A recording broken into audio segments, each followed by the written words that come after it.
Hi, welcome everybody to yet another episode in the series that I call The Emergency. This is to talk to people who have experienced in some form, way, or shape the years leading up to the emergency and after the emergency, how, if any, that had shaped their life or their future. So today with us, joining all the way from Melbourne, Australia, is Mr. Deepak Joshi. Deepak, thanks a lot for joining with us, and I welcome you to this series. And first off, I want you to introduce yourself to our audience, and then we'll get into the conversation. So, Deepak. Thank you, Suresh, and thank you for having me on your program. I, as you mentioned, I live in Australia, in Melbourne. I am a businessman, an entrepreneur, and um, and I've worked in the corporate sector as well as the government sector in the last 20 odd years that I've been in Australia. I grew up in Delhi, in India, but I have lived in different parts of India and also in the Middle East for my work. So that's who I am.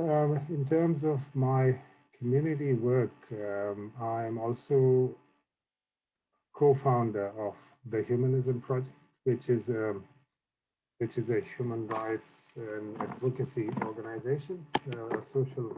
We work in the area of community transformation and advocacy, and we try to take up social justice causes, which include environmental justice, socioeconomic justice, human rights, gender equity, um, and anti-casteism, and more. Um, in the past year, we formed about a year ago, almost exactly a year ago, when people came out on the streets in support of the protests happening in India against the Citizenship Amendment Act there. And since then, formed, we've we discovered each other, although many of us had not even met each other until recently. We connected via the social network, via Facebook. And Humanism Project has since then been pretty active in the area of social justice and raising uh, human rights concerns, especially about India, at various forums, including federal and state parliaments in Australia. So, so very briefly about me and our organization. All right, great. Thanks, Deepak. So, where are you based back home in India? Well, I grew up in Delhi. In I, Delhi. I was born in Uttarakhand, but I came to Delhi at a very young age, must have been about 4 or 5 years old. So most of my memory of growing up is in Delhi, in in the eastern or suburbs of Delhi, which is called Trans Jamuna, Mhm. for people who are familiar with Delhi. And what was your childhood like? I mean, what were your parents professionally? What were they doing? And My father worked in a private railway organization. He was a healthcare professional, and my mother was a school teacher, and we lived in a very small railway colony, which had just a few staff members, and it was sort of lower middle class area, um, or gated kind of community, but I mean, it wasn't. There were no gated communities in those days, at least where I lived. So it was quite open, but there was a certain section where the employees of that particular organization lived, and that's where I grew up, and that's where I went to school in the neighborhood schools. And yeah, a pretty good childhood. We had a pretty mixed group of people living around us. Just a few 100 or 200 meters away would be the slum area where people with different socioeconomic backgrounds lived. Um, and I grew up playing with kids, of mixed communities, um, uh, people who are, I think, poorer, you could say. My parents were a little more educated, both of them, and but yeah, we grew up playing with children who probably did not go on to get the kind of education I did. Um, Muslims, and yeah, different social communities that we talk about so much. So yeah, I grew up with a mixed, in a very mixed community where people from various socioeconomic and religious background lived. Mhm. And do you remember June 21st, 1975, the day emergency was announced? I know earlier you said this was almost 45 years ago that this had happened, but do you have any recollection of that day itself or anything in particular leading up to emergency or even the day immediately after? Yes, I was in high school or higher secondary, as it was called then, and I was conscious. I used to see, read, and watch the news, so I was aware of what was going on. There was a Supreme Court case against the then Prime Minister Indira Gandhi, which where the verdict came against her, and it was expected that she would have to quit or resign. And I also remember there were calls by opposition parties for a nationwide agitation. And yes, I do remember the action was to preempt the, the, the agitation that was being called at that time by you know, the combined opposition led by Jayaprakash Narayan. So yes, I'm quite, I do remember those days and the propaganda that used to happen on Doordarshan. So Any, yes, yes. any- Anything in particular about that day itself? Do you remember personally where you were or what the No, conversations like? actually, I don't. I don't. There have been days when I remember where I was, like when the India won the Cricket World Cup in 1983, or like when Indira Gandhi was shot, or when Rajiv Gandhi was assassinated, and similar incidents. But that no, I don't remember the exact time or where I was when that happened. But yes, there is there is a memory of you know, emergency being declared and me coming to know. But I think the real impact of that was probably not didn't come upon me. I might also say that I lived in a family which had traditionally been Congress supporters. My grandfather, I think, was kind of involved to a great extent in the freedom movement. Um, um, kind of supported it, and yeah, we uh, so my parents again. I know were Congress voters. So for them, emergency was perhaps something that I think from memory, I think they felt it was something that would bring some discipline into a nation which was going out of control, and I think they didn't actually want any of the opposition party coming to power. So the impact was downplayed. It was only later when I grew a little older and a couple of years later, when I was in college, that I became a little more aware of what it meant in terms of democratic freedom and freedoms of expression being curbed, and the kind of actions that were being taken to rationalize, to justify the crackdown on on That's press and people, and the sterilization drive and the cleanliness drive. But I was in a camp where people actually felt they were not going to be affected by it, and kind of supported all the good things that were happening. Train, it was always said the trains and the buses were running on time, and things were working perfectly. And I remember some of the elders in the family saying, why couldn't we have emergency all the time? So yes, that's something I remember quite well. so that But there are also memories from school which I thought were very strange, because Sanjay Gandhi came into prominence during that period, and suddenly he was launched into politics, and he had this big cleanliness drive where unauthorized shops and unauthorized encroachments were being there was police action against them.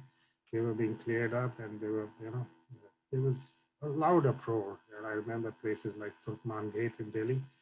There was action to remove illegal occupation by shopkeepers, and I remember, so there are memories of that too. And as I said, the real impact of emergency and the curbs on democratic rights of people, I became a little more aware once I was out of school and in college.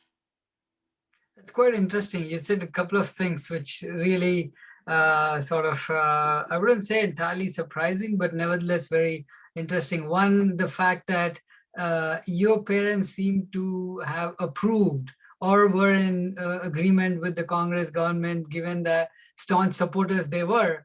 Do you recall any conversations at home itself with you specifically about the situation prevailing in the country at that time? Yeah, I mean, we used to see in those days, I think we had television at home, black and white television.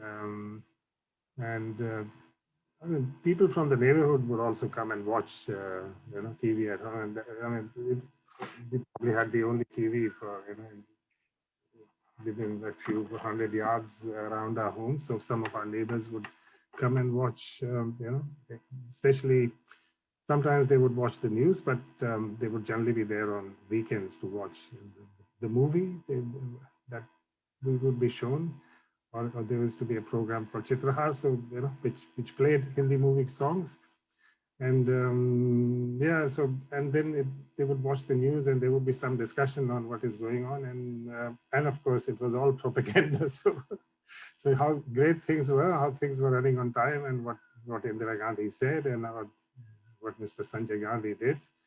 I think there was a lot of that happening. We could also see newspapers, Times of India coming out. I think it was Times of India or Indian Express. I can't remember. Came out with the blank Indian front page. Express. Indian Express, yes, with the blank front page. So yes, that was a bit of, a bit of a realization for me. But in those days, our exposure to news and world views and was very, very limited. We used to get the Hindustan Times at home, and that was the source of Hmm. most of the information. We didn't have access to what was all the channels that people are exposed to today, the choice.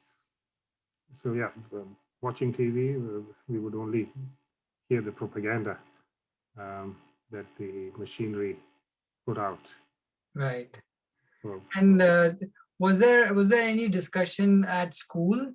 And was normal life ever affected in the sense that the colleges were shut down, schools were shut down, or everything was running on time, on schedule?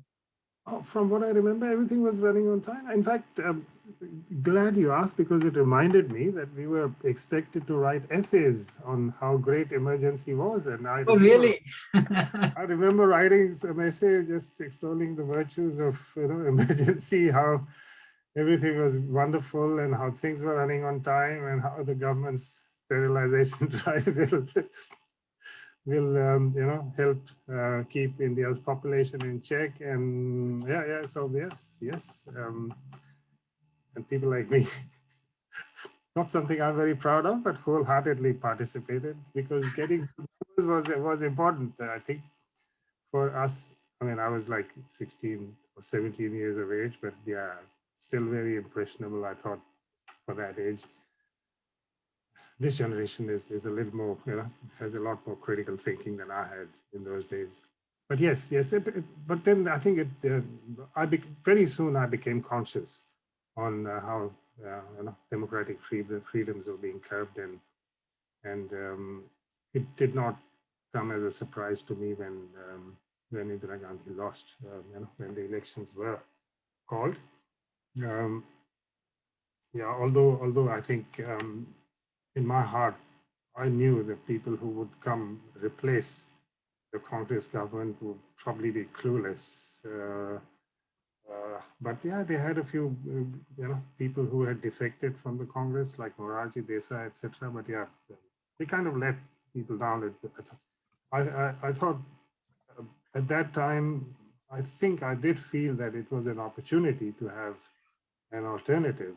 So, to party that had ruled India since independence without much opposition. But yes, as a kid, in Delhi in particular, it was Congress or Jan Sangh. Jan Sangh used to be the earlier version of BJP then, and Jan Sangh was popular among the trading community, and for us, there was no alternative to Congress, and I think that's pretty much within my family that decided the voting preference even after the emergency. There was pressure on teachers and on government staff to rally and mobilize people and get people to sterilization camps. I think I remember that too. Although I don't remember my parents trying very hard and saying this is. I mean, I remember them not taking it very seriously, and yeah, by and large, I thought, we probably were a privileged and a relatively privileged class of people who were not affected by things that were imposed or the freedoms that were taken away. Right. I And think, you also said growing up, the community itself was a mixed community of people from various economical backgrounds and religious backgrounds.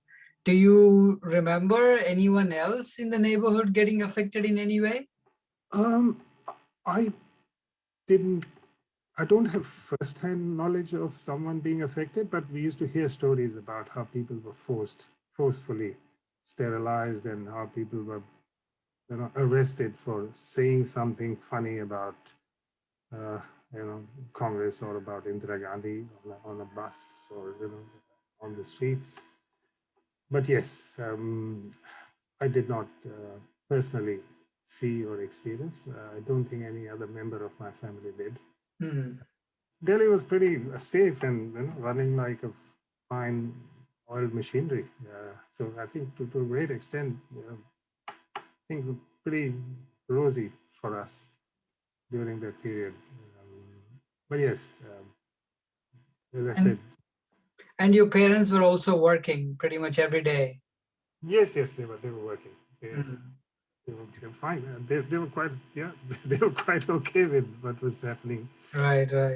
Yes, And I think, I mean, there would have been some resentment, I suppose, but it's the alternative to Congress is something that did not excite them much at that time, I think.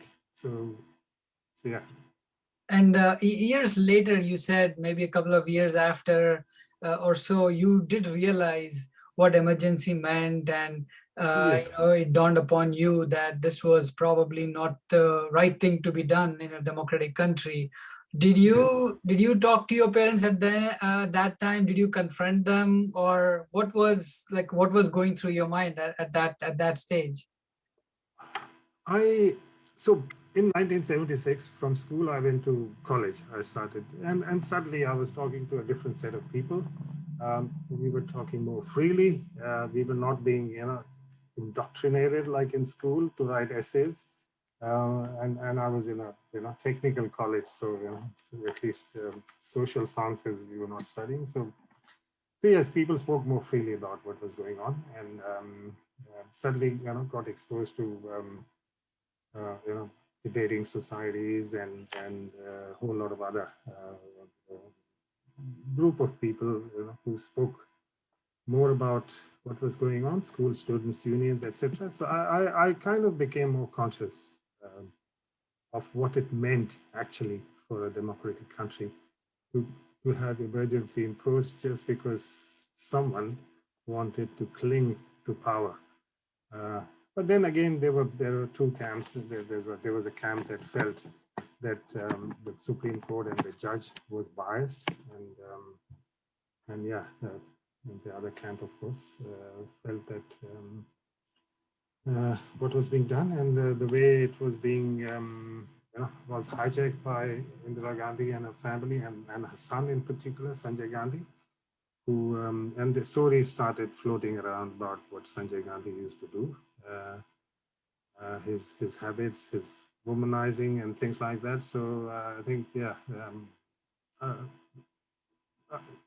a year or two later, I was a lot more resentful. But no, I don't remember having any discussions with my. I mean, maybe talking about it in the passing.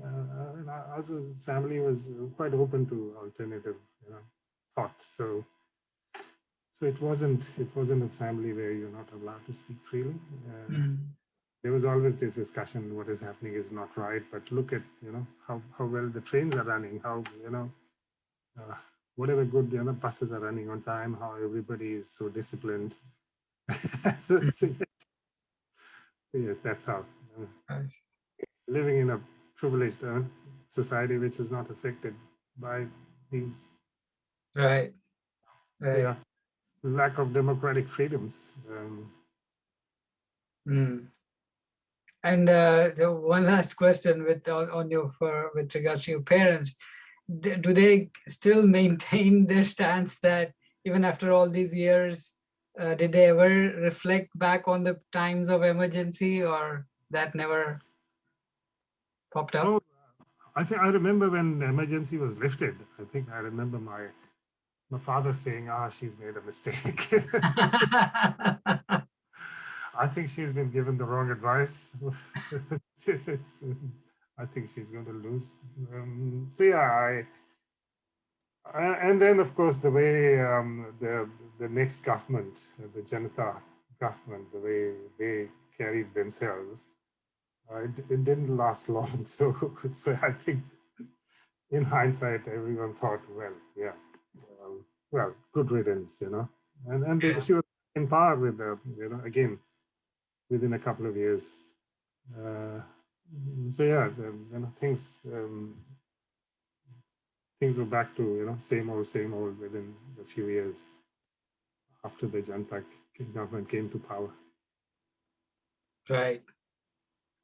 Well, Deepak, I love the conversation, although it's a short conversation, but nevertheless, I do appreciate you being candor in your recollection of what happened then, and and good luck with whatever you are doing in terms of fighting for human rights and fighting for democratic rights, expressing the citizens expressing themselves freely. I think that may be one lesson in hindsight that you may have learned from the times of emergency. So good luck with that. Yeah, I mean, at least one of the things I do remember of the emergency that there were curbs on freedom and certain some people suffered, but one did not see it being directed against a particular community. The intent always felt the intent was okay. I mean, the intent was to stay in power, but at least the governance that came, with the iron hand that came with the emergency Was, I suppose, I can't say well intended because people suffered because of that too. Poor voiceless people. People were sterilized. People were, I don't know, put in jail. Yeah. Uh, but what's happening today is there is no end to it. I mean, one always expected that to come to an end. It was going to be short-lived. Um, what's happening today is an undeclared emergency. There are curbs on freedom. Um, there is a crackdown on dissent, the press freedom, without any formal emergency. I think, and certain communities being targeted very specifically, and without the governance. We could always find some positives in those days, and I see none of those Hmm. today. So But yes, don't you think people who are privileged, like you were back in the times, they might be of the view that whatever the government is doing is it's not affecting them because they are yes, in yes, a privileged absolutely. position, right? And they continue to support the government, right? So it's like a cycle that seemed to be repeating itself in It, some ways. I think that's the emergency time was one of the things I think that made me not just that. I mean, as I said, I grew up in an area where I played with kids who came from various social classes, and then as I grew older, I saw how my life turned out to be very different. I mean, I was not in a very affluent household. We were like, you know, as I said, lower middle class, but relatively more educated parents, Sure. and that relative privilege made a difference to my life. But then I went to college from a government, not the best of schools, but an educated home environment meant that I did reasonably well in school and got into a decent college. But then suddenly, again, I became conscious of that privilege. Sorry, I think I'm deviating from the topic, but yeah, some of these things are did make me conscious that um, at this stage of my life, or much a later stage of my life, I couldn't unsee it when I saw it. Um, so in some way, I think these were little learnings, educational phases of my life. Emergency period was one of them. Great. Thank you very much, Deepak. You have a wonderful day, and good luck with everything that you do. Thank you for having me. Thank you.